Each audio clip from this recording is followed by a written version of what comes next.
لیکن یہ ایک خاص عرصے کے لیے ہمیں پرووائڈ کیا گیا تھا، جس میں کہ گڈ گورننس، جس میں لیبر رائٹس بھی شامل ہیں، انوائرمنٹل پروٹیکشن بھی شامل ہیں، ہیومن رائٹس کی لاز بھی شامل ہیں، ان کو لنک کیا گیا ہے.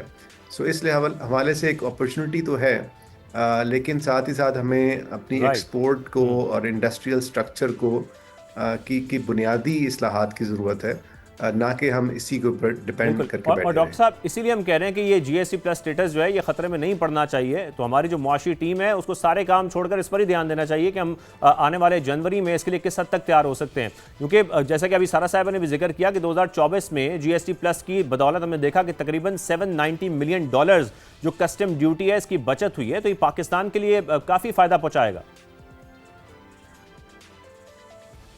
دیکھیے، اپنی کیپیسٹی کی حد تک حکومت نے کافی حد تک ان کے مطالبات پورے کیے ہیں. ابھی جو خبر یہ ہے کہ پہلے ہم نے 27 کنونشنز کو کمپلائنس کرنی ہوتی ہے، اب اس کی تعداد بڑھ کے 34 کنونشن تک ہو رہی ہے. اس میں مزید مطالبات شامل کیے گئے ہیں، اور وہ ظاہر ہے ہماری کیپیسٹی کے مطابق ہم کام کر رہے ہیں.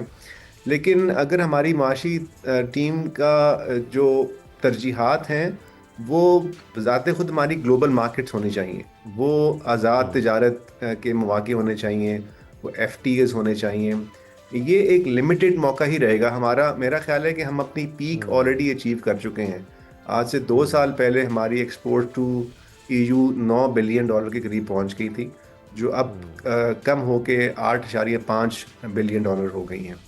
تو اس کا مطلب یہ ہے کہ چونکہ ہمارا انڈسٹریل سٹرکچر کچھ کنسٹرینٹس کا شکار ہے، انرجی کاسٹ کو دیکھ لیں، فائنانسنگ کاسٹ کو دیکھ لیں، پھر ابھی دیکھیں کہ جو ہمارا کمپیٹیٹر ہے، انڈیا ہے، ویتنام ہے، بنگلہ دیش ہے، وہاں پر کیسے ویلیو ایڈیشن ہو رہی ہے. اصل میں توجہ تو اس طرف ہونی چاہیے معاشی ٹیم کی. جی ایس پی پلس ایک محدود ونڈو ہے، وہ ٹھیک ہے ہمارے پاس ابھی 1-2 سال تک وہ موجود ہے، لیکن اصل میں تو سوچنا یہ چاہیے کہ یہ ملک جو ابھی انڈیا جیسے EU کی مارکیٹ میں $150 بلین سے زیادہ کی ایکسپورٹ کر رہا ہے، ہماری ٹوٹل ایکسپورٹ $8-9 بلین کی ہیں. تو وہ انٹیگریشن کیسے آئے گی؟ اب انڈیا EU تو FTA کی طرف جا رہے ہیں، ہم کنسیشنل رجیم کی طرف ہے. تو بڑی پیراڈائم شفٹ کی ضرورت ہے اس چیز کو اپنے مد نظر رکھتے ہوئے. تو میں سمجھتا ہوں ہمیں اس کو ایک بڑے اینگل سے دیکھنا چاہیے. ایک اور چھوٹی سی میں آپ سے شیئر کرتا ہوں کہ جس عرصے میں ہماری ایکسپورٹس EU کی تقریباً 45% بڑھی، یعنی 2014 سے لے کر 2024 تک اس میں 45% اضافہ ہوا. اسی عرصے میں ہماری جو ایکسپورٹس ٹو US اس میں تقریباً 66% اضافہ ہوا، جہاں پر ہمیں کوئی خاص کنسیشنز اویلیبل نہیں تھیں. تو جب ہم ایک اوپن مارکیٹ میں کمپیٹ کرتے ہیں